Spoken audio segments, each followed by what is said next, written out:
High guys, welcome back to our channel is English by EEAPS। আজকে আমরা শিখব কিভাবে কাউকে প্রশ্ন করতে হয়, কিন্তু এটা পার্ট 1।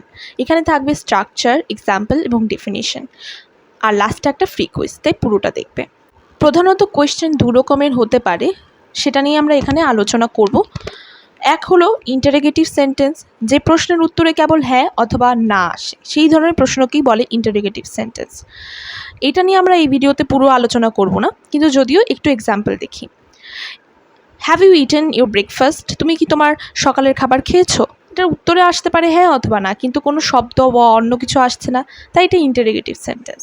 আর WH কোয়েশ্চেন কীরকম, যে what, whom, who, why, where, how, when, whose ইত্যাদি দিয়ে যখন কোনো সেন্টেন্স বা কোনো প্রশ্ন গঠিত হয়, তখন আমরা সেগুলোকে বলবো WH কোয়েশ্চেন। যেমন what should I do now? আমার কি করা উচিত? এটার উত্তর হতে পারে যে ইউ শুড প্র্যাকটিস, অথবা you should cut the mango first, অথবা তুমি ওটা করো সেটা করো। মানে এটা বিভিন্ন রকম অ্যান্সার আসতে পারে হ্যাঁ অথবা না ছাড়া, তাই ওটা WH কোয়েশ্চেন। এবার আমরা WH কোয়েশ্চেন নিয়ে একটু আলোচনা করব। What, which, who, when and where, এই কটা নিয়ে আমরা এখানে আলোচনা করব, যেগুলোর মানে হলো কি, কোনটি, কে, কখন, কোথায়। প্রথমে হোয়াট নিয়ে দেখে নিই। এটাকে উচ্চারণে হোয়াট বলতে হবে, হোয়াট না। এর মানে হলো কি। হোয়াট, তারপর অক্সিলারি ভার্ব, তারপর মেইন ভার্ব, তারপর এক্সটেনশন দিয়ে আমরা কোশ্চেন মার্ক দেবো। কিন্তু অবশ্যই মনে রাখবে, যখন কোনো সাবজেক্ট থাকে না, তখন এই স্ট্রাকচারটা আমরা ফলো করব। যেমন হোয়াট ইজ হ্যাপনিং হেয়ার, এখানে আমরা বলছি যেখানে কি হচ্ছে। হোয়াটের পর এখানে অক্সিলারি ভার্ব ইজ, তারপর হ্যাপেনিং, এটা হচ্ছে মেইন ভার্ব, তারপর এক্সটেনশন দিচ্ছি এবং তারপর কোশ্চেন মার্ক। এখানে কিন্তু সাবজেক্টটা অনুপস্থিত। এরপরেরটা দেখো, what is the location of it, এখানে কিন্তু মেইন ভার্ব রূপে ওই অক্সিলারি ভার্বই কাজ করছে। এবার যে স্ট্রাকচারটা দেখছো অক্সিলারি ভার্বের পর সাবজেক্ট হিসেবে, সেটা কিন্তু তখন হয় যখন সেন্টেন্সে সাবজেক্ট থাকে। এক্সাম্পল দেখি, হোয়াট ইজ শি ডুইং, এখানে ইজের পর আমরা দিলাম শি, সাবজেক্ট, এবং ইজটা কিন্তু ডুইং, যেহেতু এটা প্রেজেন্ট কন্টিনিউয়াস, এই জন্য ইজ ডুইং, মানে এটা প্রেজেন্ট কন্টিনিউয়াস বোঝাচ্ছে অবশ্যই। হোয়াট ডাজ হি ডু, মানে সে কী করে, এটা প্রেজেন্ট সিম্পল টেন্সে রয়েছে। তো এখানে আমরা ডাজ কেন ইউজ করেছি সেটা আমি লাস্টে বলবো অবশ্যই। হোয়াট ডিড শি ডু, এটা পাস্টে রয়েছে, সে কী করতো, এখানে আমরা ডিডের পর আবার সাবজেক্ট দিয়েছি।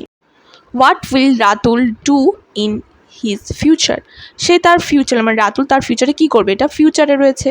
হোয়াট ক্যান হি ডু, এটা আবার কি হয়েছে, যে সে কি করতে পারে, এখানে ক্যান একটা মোডাল ভার্ব, এভাবেও কিন্তু আমরা বলতে পারি অক্সিলারি ভার্বের বদলে যদি মোডাল ভার্ব থাকে। এরপর হুইচ, হুইচ না উইচ, যার মানে কোনটি। হুইচ, তারপর নাউন দিতে হবে, তারপর অক্সিলারি ভার্ব, তারপর এক্সটেনশন, তারপর হচ্ছে প্রশ্নবোধক। অবশ্যই নাউনটা যে কোনো নাউন হতে পারে, যেমন which book do you like, এখানে বুক একটা নাউন, এরপরে অক্সিলারি ভার্ব ডু, তারপর বাকিগুলো বসেছে। আবার হুইচ ওয়ান ইজ বেটার, এখানে ওয়ান হচ্ছে একটা নাউন, তারপর ইজ হচ্ছে একটা অক্সিলারি ভার্ব, বেটার হচ্ছে বাকি যেই থাকে পড়ে থাকে সেটা। Which thing do I like, হুইচের পর থিং নাউন, তারপর ডু অক্সিলারি ভার্ব, তারপর সাবজেক্ট থাকলে বসিয়ে দেবো, তারপর বাকি যা থাকে, মানে বাকি যা থাকে। এবার দেখো হু, এটা মানে হলো কে। হু, তারপর মেইন ভার্ব, তারপর হচ্ছে extension.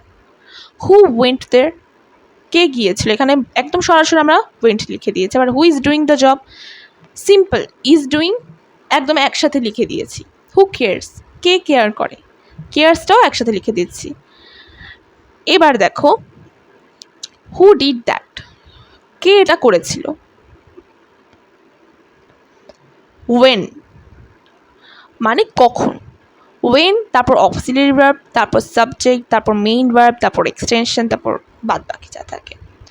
When does she come from office, এখানে ডাজ অক্সিলারি ভার্ব, শি হচ্ছে সাবজেক্ট, মেইন ভার্ব হচ্ছে কাম, বাকি যা বলে থাকলো লিখে দিলাম। When should I do the work, এখানে শুড হচ্ছে অক্সিলারি ভার্বের মতো কাজ করছে না, মানে অক্সিলারি ভার্বের জায়গায় এই মোডাল ভার্বটা বসালাম, বাকি সব সেম থাকলো। When did the culture form, মানে কালচারটা বা সভ্যতাটা কখন গড়ে উঠেছিল, তাহলে এখানে ডিড হচ্ছে অক্সিলারি ভার্ব, তারপর হচ্ছে আমরা বাকি লিখে দিয়েছি স্ট্রাকচার অনুসারে। এবার দেখো ডাজ, কিন্তু ডাজ আমরা কোনো সেন্টেন্সে লিখলে তার সাথে তারপরে ভার্বের সাথে এস বা ইএস যুক্ত করি না। আবার ডিড থাকলেও যদি আমরা ডিড ইউজ করি সেন্টেন্সে, তাহলে কোনো ভার্বে পাস্ট ফর্ম ইউজ করি না। ওটা নোট ছিল, অবশ্যই নোট করে রাখবে। এবার হচ্ছে ওয়ের লাস্টটা, যেটার মানে কখন। এখানেও তোমরা দেখতে পাচ্ছ অনেকটা স্ট্রাকচার একই।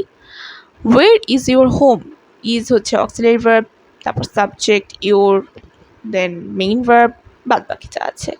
ওয়ের ডাজ শি লিভ, ডাজ হচ্ছে অক্সিলারি ভার্ব, তারপর সাবজেক্ট, দেন মেইন ভার্ব, বাদ বাকি যদি কিছু না থাকে লিখে দিয়ে ব্যাস প্রশ্নবোধ। এবার কিছু বেসিক জানতে হবে যে অক্সিলারি ভার্ব সর্বদা কী হয়, সাবজেক্টের উপর ভিত্তি করে বসে। যে ক্ষেত্রে সাবজেক্ট নেই সেক্ষেত্রে ভার্ব থার্ড পারসন হয়।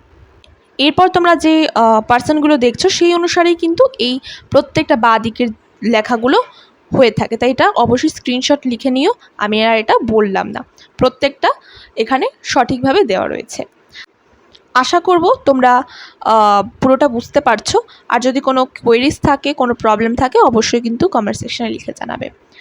এবার দেখো তোমাদের এখানে 4টে সেন্টেন্স দিয়েছি, কখন তারা আসবে, তারা কোথায়, আমি কোন বই নিয়েছিলাম, তুমি কে।